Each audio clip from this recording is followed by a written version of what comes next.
vous plaît. Dessine-moi un mouton. Cette simple phrase a fait de ce conte poétique et philosophique l'œuvre la plus connue de Saint-Exupéry. Publié en 300 langues, Le Petit Prince est l'ouvrage le plus traduit au monde après la Bible.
Né en juin 1900 à Lyon et disparu en vol le 31 juillet 1944 en mer au large de Marseille, Antoine de Saint-Exupéry est un écrivain, poète, aviateur et reporter français.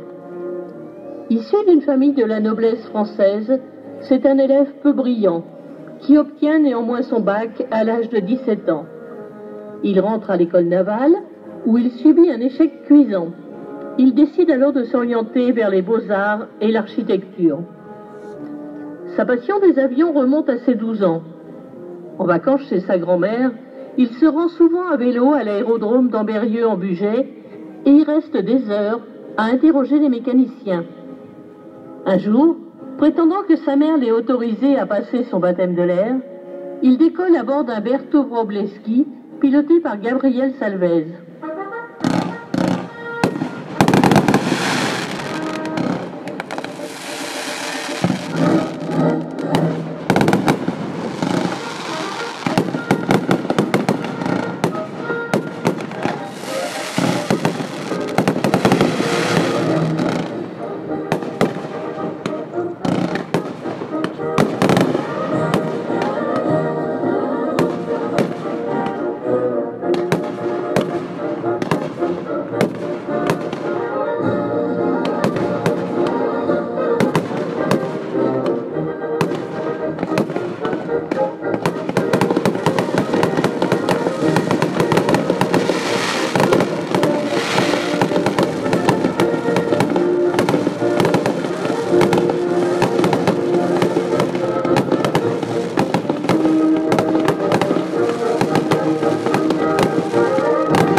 1921, il est affecté pour son service militaire en tant que mécanicien au 2e régiment d'aviation de Strasbourg.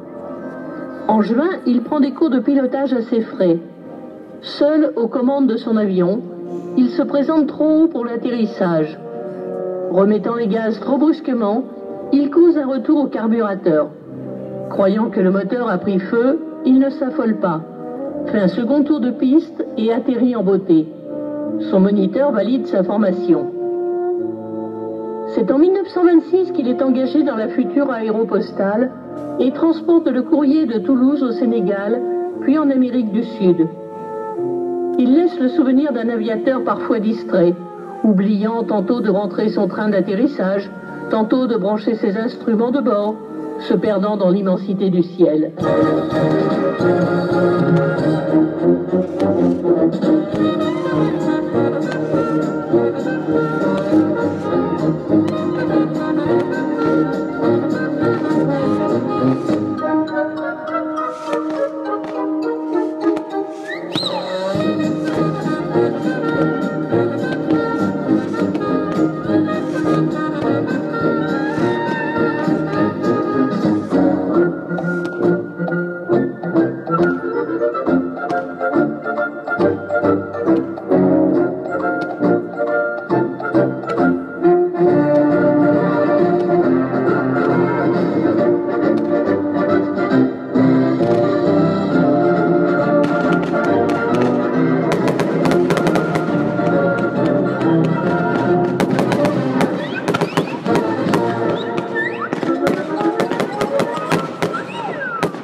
Saint-Exupéry accepte plusieurs petits emplois.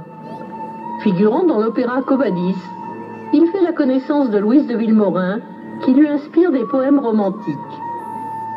En 1923, il a son premier accident d'avion au Bourget, fracture du crâne. Il est démobilisé, mais envisage toujours de rentrer dans l'armée de l'air.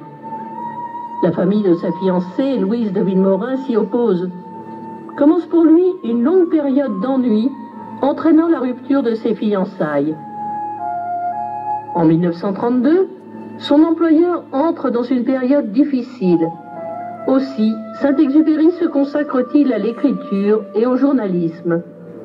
Il réalise de grands reportages pour Paris Soir, au Vietnam, puis à Moscou et en Espagne. En 1936, il entreprend un raid Paris-Saïgon, mais l'avion heurte un plateau rocheux alors qu'il avait volontairement diminué son altitude pour se repérer. Les deux aviateurs sont indemnes, mais perdus dans le désert libyque en Égypte, et connaissent alors 3 jours d'errance sans eau ni vivres avant un sauvetage inespéré.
1939, il sert comme capitaine dans l'armée de l'air, où il est affecté dans une escadrille de reconnaissance aérienne. En 1940, alors qu'il survole Arras, son avion Block 174 est criblé de balles par la DCA allemande. Il réussit à retourner à la base de Nangis avec ses passagers sains et saufs, ce qui lui vaut d'obtenir la Croix de guerre avec palme et cité à l'ordre de guerre. Après avoir séjourné au Canada, puis aux États-Unis, toujours avec la volonté de servir, il reprend du service en Tunisie. Mais vu son âge, son état de santé et ses différents crashs, il est mis en réserve de commandement. C'est en Algérie, en 1944, qu'il obtient l'autorisation de rejoindre le prestigieux groupe 233 en Sardaigne, où il effectue plusieurs vols émaillés de pannes et d'incidents. Le 31 juillet 1944, il décolle à bord de son bimoteur P-38 Lightning pour une mission de cartographie en vue du prochain débarquement en Provence prévu le 15 août. À 8h30, sera signalé le dernier écho radar. Saint-Exupéry est officiellement porté disparu et sera reconnu mort pour la France en 1948. Au travers de ses écrits, de ses dessins inspirés de sa propre vie, Antoine de Saint-Exupéry nous fait toujours rêver. Alors levons les yeux vers le ciel et laissons aller notre imagination.